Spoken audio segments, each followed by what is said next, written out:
그래서 핵잠수함, 지금은 핵잠수함 사고에 대해서 여태까지 어떤 그 사고가 났나 간략히 소개를 드리겠습니다.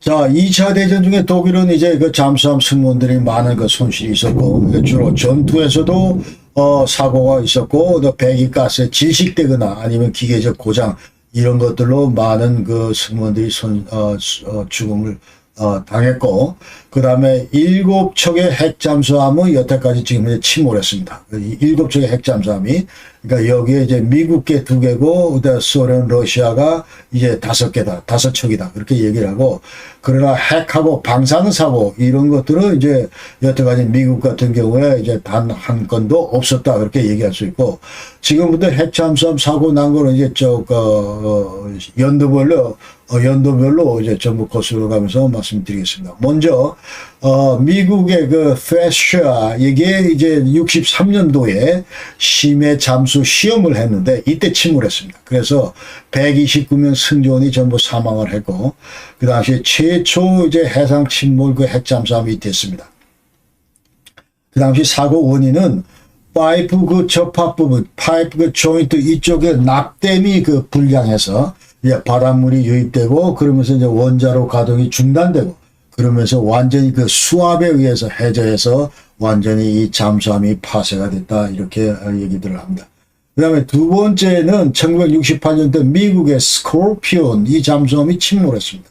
그래서 이제 이 지중해에서 훈련 마치고, 자, 대서양에서 이제 건너오는 가운데 이제 지금 완전 침몰을 해서 99명의 승조원이 전원 사망했습니다. 그 다음 세 번째는 67년도 소련의 핵잠수함 K3 이것도 이제 그 유압 시스템에 문제가 내서 이것이 화재가 났고 39명이 사망했고, 그 다음에 69년도에 그 기타로, 미국의 기타로 이것은 조선소에서 건조 과정에서 근데 이제 부적절한 밸러스팅 이런 그 작업을 수행하다가 침몰했습니다. 그래서 이후에 다시 이것은 완전해서 이제 취역을 시켰고, 그 다음에 다섯 번째 소련의 그 K8 이것도 화재가 나서 견인했는데 사고로 침몰했고 52명 승조원 전원이 사망했습니다. 73년도에 K56도 다른 소련 함정하고 충돌했습니다. 배터리 침수되고 그 다음에 이제 염소가스 때문에 질식해서 전부 사망했다.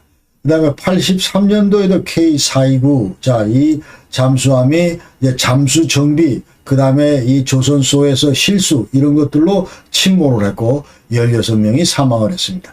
그 다음에, 89년도 소련의 K278, 이것도 화재로, 자, 북극에 있는 그 베런시 역에서 침몰했습니다. 그래서, 그 다음에 USS 그 베이턴 루즈, 자, 이게 92년도에 러시아 시에라 클래스 잠수함과 충돌해서, 잠수함끼리 충돌해서 이제 킬딘 섬에서, 손상을 입었는데, 그러나 이거 완전히 이제 폐기해버렸습니다.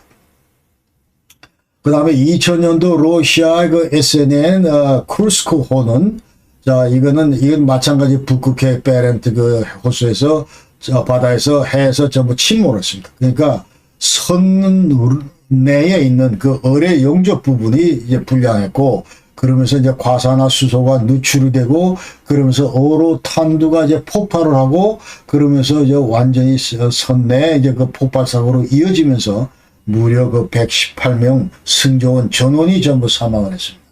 자, 이때 그 노르웨이하고 영국군이 이제 수색 그 구조 활동을 펼쳤다는 거고, 그 다음에 2001년도 그 에히메 그 마루 일본 그 훈련선인데 이것이 이제 미국의 그 잠수함 그린빌레하고 이제 그 충돌했습니다. 그러니까 미국 잠수함이 자 일본 훈련함 아래에서 수면으로 부상을 하다가 자 이 충돌로 인해서 일본 함정이 침몰을 하고 그러면서 일본인 그 승무원 학생 교사 9명이 전부 사망을 했습니다.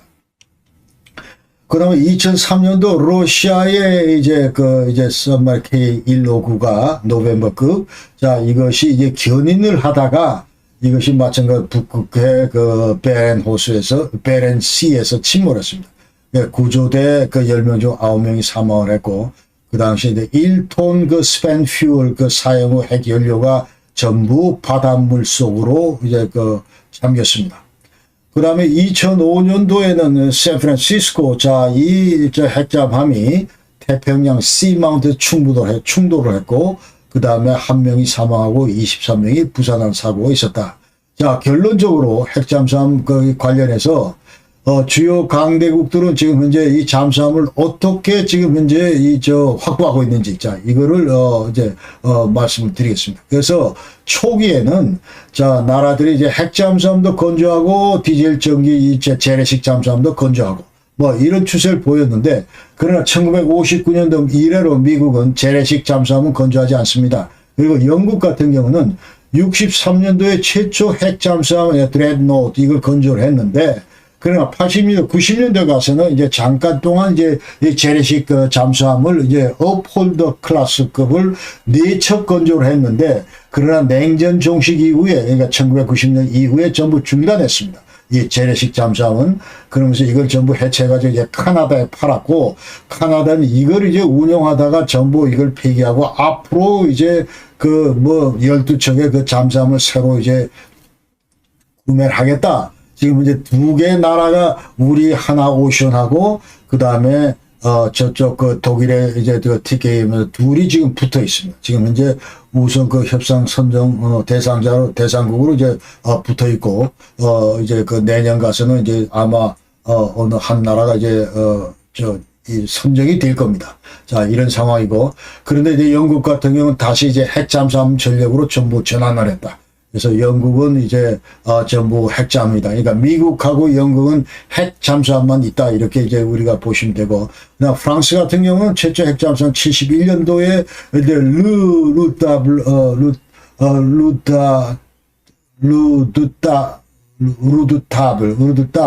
자, 이거를 건조를 했고, 그 다음에 76년도에 이제 디젤 재래식 잠수함 건조를 이제 중단을 했고, 그다음 여전히 수출용을 위해서 재래식 잠수함을 이제 건조 중이다. 이제 해외에다 팔기 위해서 재래식 잠수함도 건조한다. 이런 게 이제 프랑스 입장이고, 그다음에 소련과 러시아 같은 경우는 디젤 잠수함도 계속 건조 중이고, 그다음에 58년도에 핵 잠수함 실전 배치하고 이후에 이제 신규 건조의 대부분은 전부 원자력으로 카바한다. 이렇게 이제 봐야 되고, 그러나 91년도에 소련 해체 이후에 러시아는 핵하고 재래식 이거를 혼합해서 전부 잠수함 전력을 유지하고 있다. 이렇게 봐야 됩니다. 중국 같은 경우는 핵 잠수함은 이제 건조를 하는데, 재래식 잠수함도 건조하면서 이제 구매도 한다. 그 얘기고, 인도도 디젤 전기 잠수함 이런 것들도 구매하고 건조하고 있고, 그다음에 98년도 최초 핵 잠수함을 전부 건조를 했습니다. 자, 이와 같은 것들이 이제 6개 나라, 핵 잠수함을 보유하고 있는 6개 나라가 다시 요약해 보면은, 대부분의 선진의 서방 국가들은 미국과 영국과 이제 프랑스는 주로 핵잠만을 이제 가지고 있고, 그 다음에 이 프랑스 같은 경우는 이 디젤 이런 거는 일부 수출용으로 이제 하지만, 그러나 이쪽 저쪽 사회주의 계통의 러시아하고 중국 뭐 이런 데는 지금 현재 전부 재래식도 갖고 있고 핵잠도 가지고 있고, 특히 중국 같은 경우는 계속 이거를 이제 확대하려고 하는 그런 이제 현상을 이제 보이고 있습니다.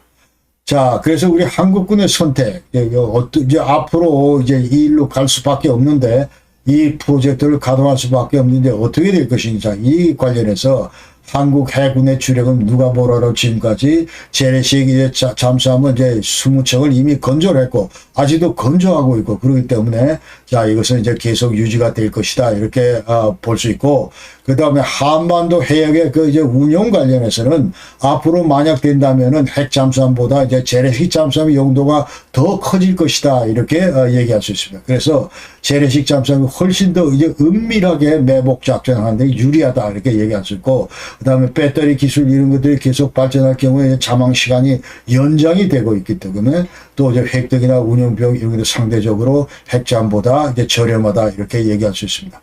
그리고 두 번째 이제 고려 요인이 한반도 해역의 잠항 심도, 자, 이 깊이, 지형 차이, 뭐 이런 것들, 그 다음에 한미 동맹 강화 차원, 뭐 이런 것들을 이제 입체적으로 고려할 때, 우리 한국은 재래식 잠수함과 그 다음에 이 핵잠함을 동시에 쓸 수밖에 없는 이제 그런 운명이다. 이제 그런 얘기를 이제 하겠습니다. 그래서 이것을 반드시 이 전력을 상호 보완적으로 우리가 운영을 해야 되겠다. 이제 그 얘기입니다. 그러니까 요 밑에 지도는 지금 현재 한반도 해역뿐만 아니고 지금 현재 우리가 앞으로 장차 인도 패시픽 이쪽을 상대로 지금 현재 우리 미국의 그 동맹 역할도 해야 되고 그렇기 때문에 이 핵잠을 우리가 계속 유지할 필요가 있다. 이제 그 말이죠. 그 얘기를 이제 할 수 있습니다. 그래서 이제 근데 재래식 잠수함 같은 경우는 이제 남해나 서해 이쪽에 이제 작전에 치중을 하고, 그 다음에 핵잠수함 같은 경우는 앞으로 만약 건조를 한다면 이 동해나 인도 태평양 원해 지역 작전을 이제 우리가 핵잠이 할 수밖에 없을 것이다. 그렇게 얘기할 수가 있습니다. 그리고 지금 현재 또 핵잠수함 보유 의미는 앞으로 이거는 군사력 증강, 자, 이거 해군한테는 뭐 말할 것도 없고 엄청나게 이제 큰 힘이 될 거고 또 한미 동맹을 강화하는 그런 완전히 요인이 될 것이다. 이제 그런 얘기죠. 그러니까 지금 현재 인도 패시픽 지역 이쪽의 그 작전 수행. 예컨대 지금 이제 우리가 중국을 바라볼 때, 예컨대 이제 미국 입장에서 자, 이쪽 북쪽과 이 동쪽, 이쪽을 커버할 수 있는 것이 바로 이제 한국과 일본인데, 자, 이 일대, 예컨대 이제 남진하는 러시아, 이쪽에서 남진하는 북한, 남진하는 중국군의 그 해상 세력들을 커버할 수 있는 나라가 바로 이제 일본하고 한국이기 때문에, 자, 여기서 이제 핵 잠수함 뭐 이런 것들로 충분히 지금 현재 우리가 전략적인 그런 기동성을 발휘할 수 있다고 생각을 하고, 이런 의미에서 한미 동맹을 강화하는 데 큰 역할을 할 것이다. 그 다음에 두 번째는 국내 원자력 산업 발전을 위해서도 기여할 것이다. 그러니까 지금 현재 이 원자력에 들어가는 연료, 자, 이 문제가 지금 한미 간에 우리가 튜닝이 돼야 되는데, 자, 여기에서 이제 앞으로 이 산업적 핵주권, 예컨대 이 재처리하고 농축하는 건 지금 못하게 전부 돼 있는데, 이런 것들을 이제 한미 협의를 통해서 얼마든지 회복할 그런 기회가 될 것이다. 이렇게 생각하고, 이 핵잠수함 프로젝트를 이제 계속 수행할 경우에 이제 그렇다는 얘기를 하고, 그 다음에 이 핵잠수함 보유한다는 의미는 단순히 그 군사적인 그런 어떤, 의미뿐만 아니고, 그런 의미뿐만 국제사회에서 이제 전략적 지위나 영향력 이런 것들도 크게 이제 향상할 수 있다고 생각을 합니다. 그리고